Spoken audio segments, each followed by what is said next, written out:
Hello, good afternoon. So we continue with our conversation of grief in children. So we've moved out, we're in a new place, and then here now is dad being introduced. For the people who are joining today, this is a continuation of last. I think it's the last 2 months. I've tried, people. I've really tried, but it's not working. So I was talking about how children grieve and also informing people that children also grieve, right? And now I was giving my own story of how things have changed or had changed when I was younger and how I was dealing with the emotions.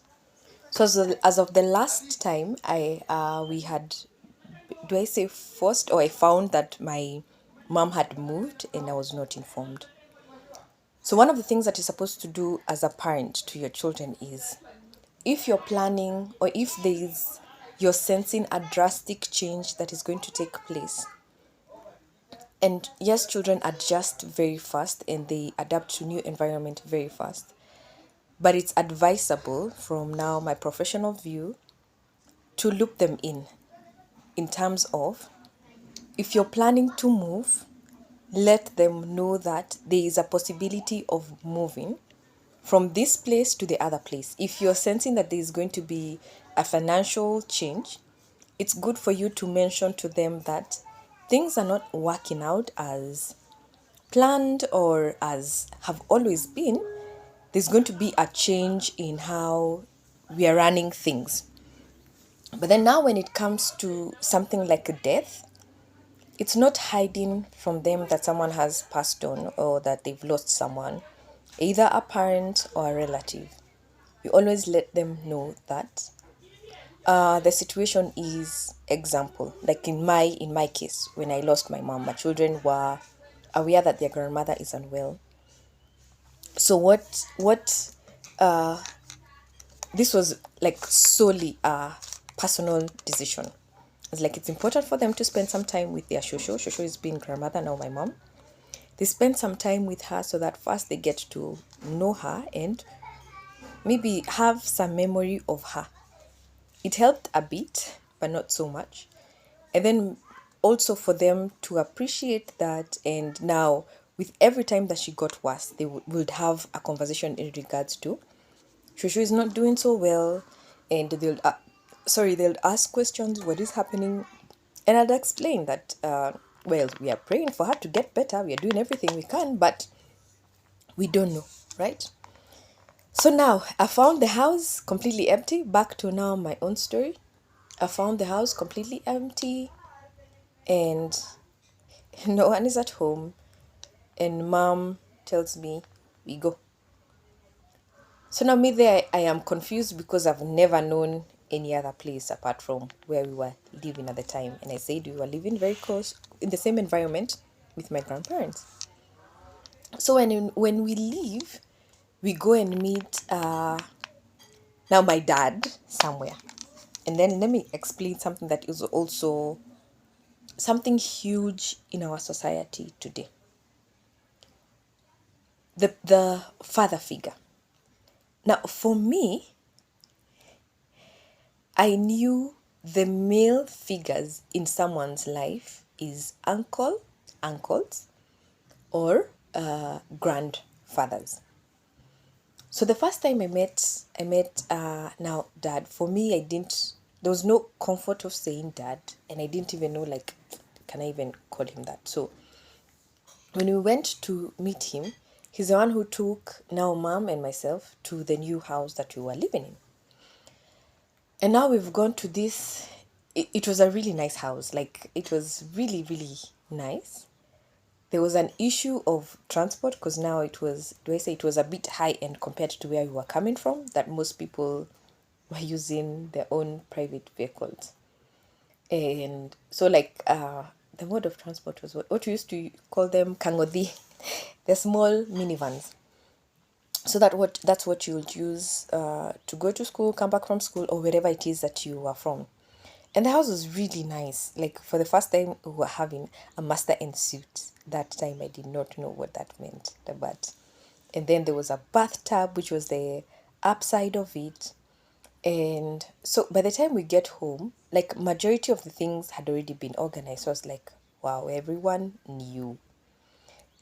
And when I sit back or when I start back to think about it, I didn't feel like I belonged because everything was done and I didn't have a choice of anything because, well, I was not aware this is what is going to happen. I didn't know how to process what just happened. And so do I say there was a state of confusion for me, right? And by this time, I'm not very certain what class I was, but there was a lot of transition for me because I remember like we didn't even stay in that particular house for so long. Apparently, there was a case and we had to leave and look to stay in somewhere totally different. And the reason as to why I'm sharing this is so that parents can understand or caregivers can understand that children are do I say, small human beings that have many things that go through their mind. And for a child's mind, there is no gray area. It's either black or white, right?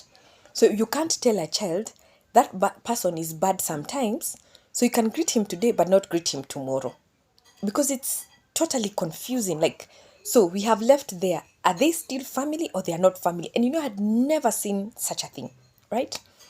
So now we've moved. Is Guka going to be picking me from school or not? How will I get to school? And then now, because we were not living with dad, how comes he's again living with us? Like, what's happening? How will I even get to school at all? So on day one, dad took me to school. Or if he didn't take me, that's a bit hazy for me. If he didn't drop me to school, what you did is left the house extremely early, everybody apart from the help, and then we went to where my parents were working. And then now from where my parents were working, my eldest sister and the other my two eldest sisters knew how to get to school. Because now I think when I look back, this is something that they had already discussed apart from Anjiko, who had been left out. Now then from there, I don't remember how I got to school, but I remember coming back home. And what happened was I got into a matatu with other children because there were other children who were using public means. Matatu is public means. And we got into the matatu, went back to where mom was working, and then from work we went again. Dad dropped us. So it became that now there's dad in our lives, right? And then now, am I supposed to go and say hi to Guka? Or like, people, I don't know.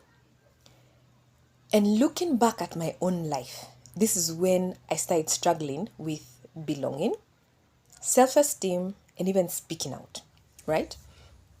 It may not be noticed instantly for any child, but then as they grow, what happens is that it becomes a thing. There are people who are able to deal with it well, and then there are people who are not able to deal with it well.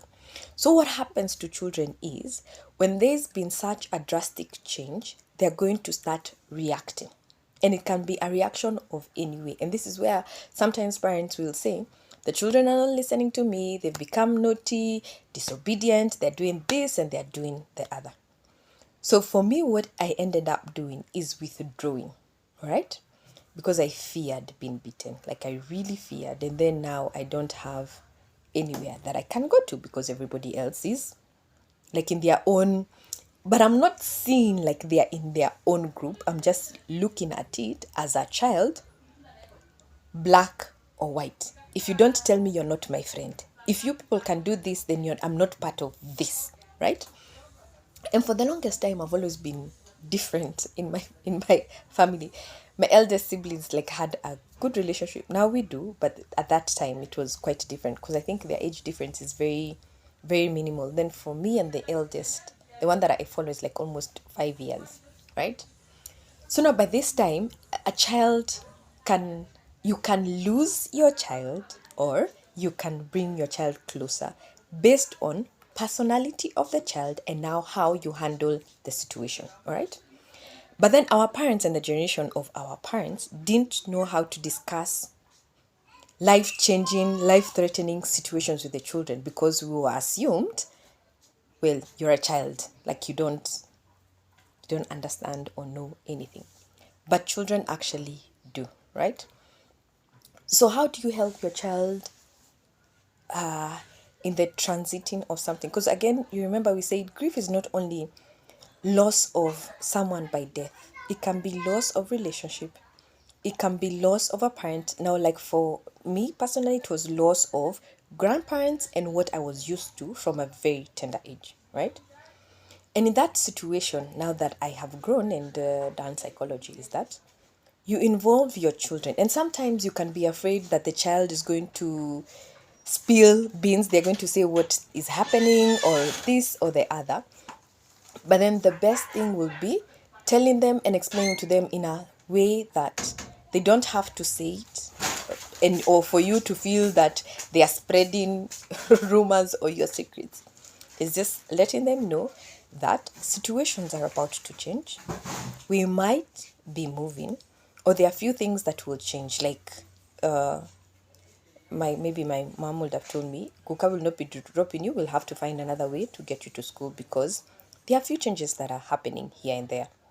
And that would have been it. And for anyone who's planning anything that may affect your children or is going to cause a change to your children, is loop them in. Let them feel that they are part of the change, they're part of the transition. Beginning, they may not even like it because maybe what is even happening to you or the changes that are coming to your family or to them, like least bothers them. But it's a change that is going to change their day-to-day activities. All right. And just having that simple conversation. And I know sometimes parents will ask, but then how do I tell a 4-year-old? It's just that in their own language. The Sophie, Steve, there are few changes that will happen, but then you can always trust mom, you can always trust dad, and let's see what happens forward. Even if it's in a situation where you don't know, right? And as I said, things that are happening even day to day experience where the father figure is not present or where the mother has decided to be something else. Because a child not knowing is worse than a child who knows. It's just letting them know, me and dad are going to be living in different houses, but we love you because you belong to both of us. And this and the other is what is going to happen. In a situation of divorce, in a situation of illness, in a situation of change in schools. I was lucky that the thing that stayed constant for me was school. I did not change school. But then the worst thing that also happened is that by the time that I was moving from class 3 to class 4, again, there was a change from where we were living to somewhere else, which made things even worse because now I became extremely scared of holding on to anything and trusting anyone. And like I got into a certain kind of shell, which can be very hard to be broken. But ta-da, here I am. But it's not everyone who, do I say, is that lucky. Because you'll find that there are people based on personality, based on situations, who don't bounce back. Or their way of bouncing back can be bad company or getting addicted to alcohol or running away from home, because I've had situations where children run away from home because now it's becoming too much. I can't be able to take this.